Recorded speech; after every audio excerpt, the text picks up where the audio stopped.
दोस्तों, हमारी आज की ये साखी एक बहुत ही गहरे आध्यात्मिक प्रश्न का उत्तर देती है। बहुत से लोग ये सोचते हैं कि क्या देवी देवताओं की पूजा करने से भगवान मिलते हैं? क्या अलग अलग देवताओं की पूजा करने से मनुष्य को जन्म मरण के चक्कर से मुक्ति मिल जाती है, या फिर ईश्वर तक पहुँचने का मार्ग कोई और है? इसी प्रश्न का उत्तर श्री गुरु नानक देव जी ने एक अद्भुत घटना के माध्यम से दिया है। अब देर ना करते हुए साखी शुरू करते हैं। बहुत पुरानी बात है। भारत का एक बहुत बड़ा शहर था। उस शहर में एक बहुत ही प्रसिद्ध और भव्य यह मंदिर था। उस मंदिर में कई देवी देवताओं की मूर्तियां स्थापित थी। लोग दूर दूर से उस मंदिर में दर्शन करने के लिए आते थे। देवताओं को भेंट करने के लिए लोग फूल चढ़ाते, घी के दिए जलाते, नारियल चढ़ाते और मन ही मन ये प्रार्थना करते थे कि हे देवता, हमारी मनोकामना पूरी कर दो। हम आपको भेंट स्वरूप सोने के दीपक चढ़ाएंगे। दोस्तों, उस मंदिर के पुजारी भी बहुत प्रसिद्ध थे। वो मंदिर का चढ़ावा बढ़ाने के लिए लोगों से कहते थे कि अगर तुम सच्चे मन से देवी देवताओं की पूजा करोगे तो तुम्हारी सारी इच्छाएं पूरी हो जाएंगी। लोग बहुत भोले भाले थे। वो उनकी बात पर पूरा विश्वास कर लेते थे। हर दिन मंदिर में बहुत भीड़ लगी रहती थी। उसी समय नगर में एक खबर फैली कि नगर में एक महान संत आए हैं। दोस्तों, वो संत थे श्री गुरु नानक देव जी, और उनके साथ थे भाई मर्दाना जी, जो रबाब बजाकर गुरु जी की वाणी पर कीर्तन करते थे। गुरु नानक देव जी और भाई मर्दाना चलते चलते नगर के बाहर एक पेड़ के नीचे बैठ गए। गुरु जी ने भाई मर्दाना को रबाब बजाने के लिए कहा। गुरु जी के हुक्म पर भाई मर्दाना जी ने रबाब बजाना शुरू कर दिया और गुरु जी खुद कीर्तन करने लगे। गुरु जी के कीर्तन की मधुर आवाज चारों तरफ फैलने लगी। गुरु नानक देव जी की वाणी सुनकर लोग धीरे धीरे वहां पहुंचने लगे। उनकी आवाज इतनी मधुर और शांत थी कि लोगों के मन में गहरी उतर गई। गुरु जी उस दिन कह रहे थे कि ईश्वर एक है और वो हर जगह मौजूद है। अगर मनुष्य उसे पाना चाहता है तो सच्चे मन से उसे अपने अंदर तलाश करे। उधर जब मंदिर के पुजारी को ये बात पता चली कि बाहर एक संत आए हैं जो नगर के भोले भाले लोगों को बहका रहे हैं, तो सभी लोग मिलकर गुरु नानक देव जी के पास पहुँचे। उन्होंने गुरु जी से कहा कि आप भोले भाले लोगों को बहका क्यों रहे हो? उन्हें ये क्यों कह रहे हो कि भगवान एक है? अगर आप भी इस बात को मानते हो कि भगवान एक है, तो फिर लोग अलग अलग देवी देवताओं की पूजा क्यों करते हैं? पुजारी का ये सवाल सुनकर लोग भी उत्सुक हो गए। सब सोचने लगे कि अब गुरु नानक देव जी इसका क्या जवाब देंगे। गुरु नानक देव जी उसकी बात सुनकर मुस्कुराए और उन्होंने शांत स्वर में कहा, देवी देवता भी उस एक परमात्मा की रचना है। जैसे राजा के राज्य में बहुत सारे मंत्री होते हैं, लेकिन असली शक्ति केवल राजा के पास होती है। राजा का हुक्म ही हर जगह चलता है। इस तरह संसार में अनगिनत शक्तियां हैं, लेकिन उनका स्रोत केवल एक परमात्मा है। फिर गुरु जी ने कहा, अगर मनुष्य केवल मूर्तियों के सामने झुकता है, लेकिन उसके दिल में अहंकार, लालच और क्रोध है, तो वो सच्ची भक्ति नहीं है। सच्ची भक्ति तब होती है जब मनुष्य सुमिरन करके अपने मन को पवित्र करता है। ईश्वर को पाने का केवल एक ही तरीका है और वो है भजन सुमिरन। फिर लोगों को समझाने के लिए गुरु नानक देव जी ने एक उदाहरण दिया और कहा, बेटा, मान लो कोई व्यक्ति नदी के किनारे बैठकर प्यास बुझाने की प्रार्थना करता रहे, लेकिन खुद नदी में उतरकर पानी न पिए, तो क्या उसकी प्यास बुझ जाएगी? लोग गुरुजी की बात सुनकर बोले, नहीं गुरुजी, ऐसा भला कैसे हो सकता है? फिर गुरुजी ने कहा, इसी तरह केवल बाहरी पूजा करने से ईश्वर की प्राप्ति कभी नहीं होती। फिर गुरु नानक देव जी ने कहा, बेटा, ईश्वर तक पहुँचने का केवल एक ही मार्ग है और वो है नाम सेवा और सच्चा जीवन। जो मनुष्य ईश्वर का नाम जपता है और दूसरों की सेवा करता है, असल में वही सच्ची भक्ति कर रहा है। गुरु नानक देव जी की बात सुनकर बहुत से लोगों की आंखें खुल गई। वो समझ गए कि सिर्फ बाहरी पूजा से ही सब कुछ नहीं मिलता, मन की शुद्धता सबसे पहले जरूरी है। तभी एक नौजवान पुजारी आगे आया। उसने बड़ी विनम्रता से गुरु जी से कहा, हम लोग वर्षों से देवी देवताओं की पूजा करते आ रहे हैं। हमारे पूर्वज भी यही काम करते थे। आपके कहने के अनुसार अगर ये मार्ग सही नहीं है तो फिर इतने लोग इसे क्यों मानते हैं? लोग भी पुजारी का ये प्रश्न सुनकर चुप हो गए। सबको गुरु नानक देव जी के उत्तर का इंतजार था कि वो क्या कहते हैं। गुरु नानक देव जी उसकी बात सुनकर हल्का सा मुस्कुराए। फिर उन्होंने कहा, बेटा, किसी परंपरा का पुराना होना इस बात का प्रमाण नहीं होता कि वो पूरी तरह सही ही हो। फिर गुरु नानक देव जी ने जमीन से एक मुट्ठी मिट्टी उठाई और लोगों से पूछा, क्या ये मिट्टी भगवान है? गुरु जी की बात सुनकर लोगों ने कहा, नहीं गुरुजी। गुरुजी फिर बोले, अगर इस मिट्टी से हम एक मूर्ति बना दे और उसे मंदिर में रख दे तो क्या वो अचानक से भगवान बन जाएगी? गुरु नानक देव जी की बात सुनकर लोग हक्के बक्के रह गए और एक दूसरे की तरफ देखने लगे। किसी के भी पास इस बात का जवाब नहीं था।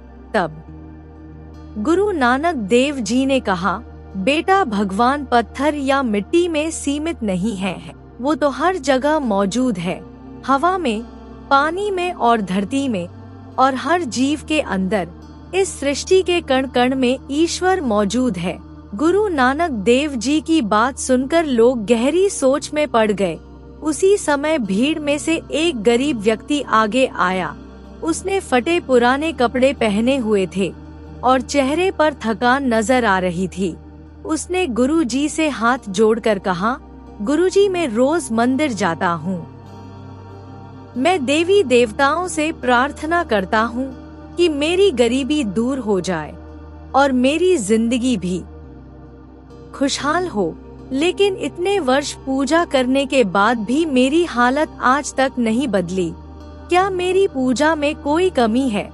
ये बोलते हुए उसकी आवाज में दर्द था।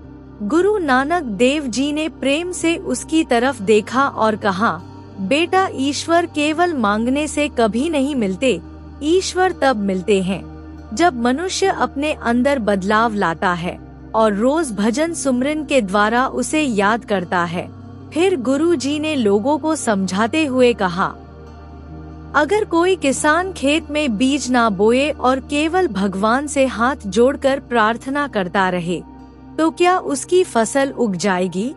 क्या वो फसल अपने घर ले जा पाएगा? गुरु जी की बात सुनकर लोग बोले, नहीं गुरुजी। फिर गुरु नानक देव जी ने कहा, बेटा, इसी तरह केवल प्रार्थना करने से जीवन नहीं बदलता। जीवन बदलने के लिए कर्म करना बहुत जरूरी है। फिर गुरु नानक देव जी ने उत्तर देते हुए कहा, मनुष्य को जीवन में 3 बातें हमेशा याद रखनी चाहिए। सबसे पहले है कि ईश्वर का नाम जपना चाहिए। दूसरा, ईमानदारी और मेहनत से कमाई करनी चाहिए। और तीसरा है, जो कुछ भी कमाए उसे दूसरों के साथ मिल बांटकर खाना चाहिए। गुरु जी की बातें सुनकर लोगों का दिल बदलने लगा। कई लोगों ने उस दिन फैसला किया कि वो केवल बाहरी पूजा पाठ पर निर्भर नहीं रहेंगे। वो अपने जीवन को भी सुधारेंगे और रोज बिना नागा ईश्वर को याद करेंगे। तभी मंदिर का मुख्य पुजारी आगे आया और गुरुजी से बोला, गुरुजी, आपके कहने के अनुसार अगर भगवान मंदिरों में नहीं रहते तो फिर सदियों से मंदिर, मस्जिद, गुरुद्वारा आदि बनाने का क्या मकसद है? अगर भगवान इनमें नहीं है तो हजारों वर्षों से लोग मंदिरों में क्यों जा रहे हैं? गुरु नानक देव जी ने उसकी बात सुनकर शांत स्वर में कहा, बेटा, मंदिर, मस्जिद, गुरुद्वारे इसलिए बनाए गए थे क्योंकि पुराने समय में बहुत बड़े बड़े परिवार होते थे। लोगों को घर में भगवान की भक्ति करने के लिए जगह नहीं मिलती थी। इसलिए मंदिर, मस्जिद, गुरुद्वारे बनाए गए ताकि वहां जाकर आंखें बंद करके भगवान को याद किया जा सके। लेकिन लोगों ने पत्थर की मूर्तियों में ही भगवान को ढूंढना शुरू कर दिया। गुरुजी की बात सुनकर पुजारी की आंखों में आंसू आ गए। वो हाथ जोड़कर गुरु नानक देव जी के चरणों में झुका और बोला, गुरुजी, आज आपने हमारी आंखें खोल दी। हमें समझ में आ गया कि भगवान मंदिरों में नहीं रहते। फिर गुरु नानक देव जी ने कहा, बेटा, ईश्वर को पत्थर में ढूंढने से पहले उसे अपने अंतर में ढूंढो। अगर तुम सच्चे मन से उसे ढूंढोगे और तुम्हारा दिल साफ होगा तो ईश्वर तुम्हें हर जगह दिखाई देगा। गुरु नानक देव जी की बातें सुनकर उस नगर के लोगों के दिल में एक नई रोशनी जागने लगी। कई लोग गहरी सोच विचार में पड़ गए और सोचने लगे कि आज तक हम भगवान को केवल मंदिरों और मूर्तियों में ढूंढते रहे, लेकिन भगवान उससे कहीं बड़ा है। लेकिन वहाँ बैठे हुए सभी लोग गुरु जी की बातों से पूरी तरह संतुष्ट नहीं थे। कुछ लोगों के मन में अभी भी संदेह था। तभी भीड़ में से एक अमीर व्यापारी आगे आया। उसने बड़े घमंड से कहा, गुरुजी, मैं हर साल मंदिर में बहुत बड़ा दान पुण्य करता हूँ। देवी देवताओं को सोने के आभूषण भी चढ़ाता हूँ और रोज मंदिर में आकर पूजा भी करता हूँ। अगर ये सब करने के बाद भी भगवान नहीं मिलते तो फिर सच्ची भक्ति किसे कहते हैं? लोगों की नजरें गुरु नानक देव जी पर टिक गई। वो जिज्ञासा भरी दृष्टि से गुरु जी को देखने लगे कि अब गुरु जी क्या कहते हैं। गुरु जी ने व्यापारी की तरफ देखा। उनकी आंखों में करुणा थी। गुरु जी ने धीरे से कहा, बेटा, दान पुण्य करना बहुत अच्छी बात है। सभी मनुष्यों को ये करना चाहिए। लेकिन अगर दान पुण्य के पीछे अहंकार हो तो वो कभी भक्ति नहीं कहलाता। गुरु जी की बात सुनकर व्यापारी चौंक गया। उसने पूछा, तो फिर गुरुजी, सच्चा दान क्या है? तब गुरु नानक देव जी बोले, बेटा, सच्चा दान वो है जिसमें अहंकार ना हो और जिसमें किसी दुखी का भला हो। फिर गुरु जी ने लोगों से कहा, अगर कोई व्यक्ति मंदिर में 1000 दीपक जलाए लेकिन किसी भूखे को भोजन न करवाए तो क्या उसकी पूजा पूरी है? गुरु जी की बात सुनकर लोग चुप हो गए। उस समय भीड़ के पीछे एक बूढ़ी औरत भी खड़ी थी। वो बहुत गरीब थी। उसके पास पहनने के लिए अच्छे कपड़े भी नहीं थे। वो डरती हुई धीरे धीरे आगे आई। उसकी आंखों में आंसू थे। उसने कहा, गुरुजी, मैं बहुत गरीब हूँ। मेरे पास मंदिर में चढ़ाने के लिए कुछ भी नहीं है। क्या भगवान मुझसे नाराज होंगे? बूढ़ी औरत की बात सुनकर गुरु नानक देव जी तुरंत उठे। उन्होंने उसे अपने पास बिठाया और बड़े प्रेम से बोले, बेटी, भगवान को सोना चांदी नहीं चाहिए। भगवान तो केवल सच्चा मन देखता है। भगवान तो मनुष्य का केवल मन मांगता है। फिर गुरुजी ने कहा, अगर कोई व्यक्ति भूखे को भोजन दे और प्यासे को पानी पिलाए और दुखियों को सहारा दे तो वही सबसे बड़ी पूजा है। और जो व्यक्ति ये पूजा करता है, भगवान उससे बहुत खुश होते हैं। भीड़ में खड़े लोग गुरुजी की बात सुनकर भावुक हो गए। फिर गुरु नानक देव जी ने लोगों से कहा, हम आज एक छोटी सी परीक्षा करेंगे। सभी लोग गुरु जी की बात सुनकर उत्सुक हो गए और सोचने लगे कि गुरु जी क्या करना चाहते हैं। तब गुरु जी ने पुजारी से कहा, पुजारी जी, मंदिर में जो सबसे बड़ा दीपक जल रहा है उसे लेकर आओ। पुजारी गया और दीपक लेकर आ गया। गुरु जी ने कहा, अब इस दीपक को लेकर इस बूढ़ी औरत के घर में चलो। सभी लोग गुरुजी की बात सुनकर हैरान हो गए। तब गुरुजी ने कहा, बेटा, मंदिरों में जलते दीपक केवल दीवारों को रोशन करते हैं, लेकिन अगर यही रोशनी किसी गरीब के घर पहुंच जाए तो उसका पूरा जीवन रोशन हो सकता है। गुरुजी की ये बात सुनकर लोगों के दिल पिघल गए। उनमें से कई लोग तो रोने लगे। उन्हें समझ आ गया कि अब तक वो पूजा का असली अर्थ नहीं समझ पाए थे। वो अमीर व्यापारी जिसने सबसे पहले सवाल किया था, वो गुरुजी के चरणों में गिर पड़ा और बोला, गुरुजी, आज मुझे समझ में आ गया कि मैं केवल दिखावे की पूजा करता था।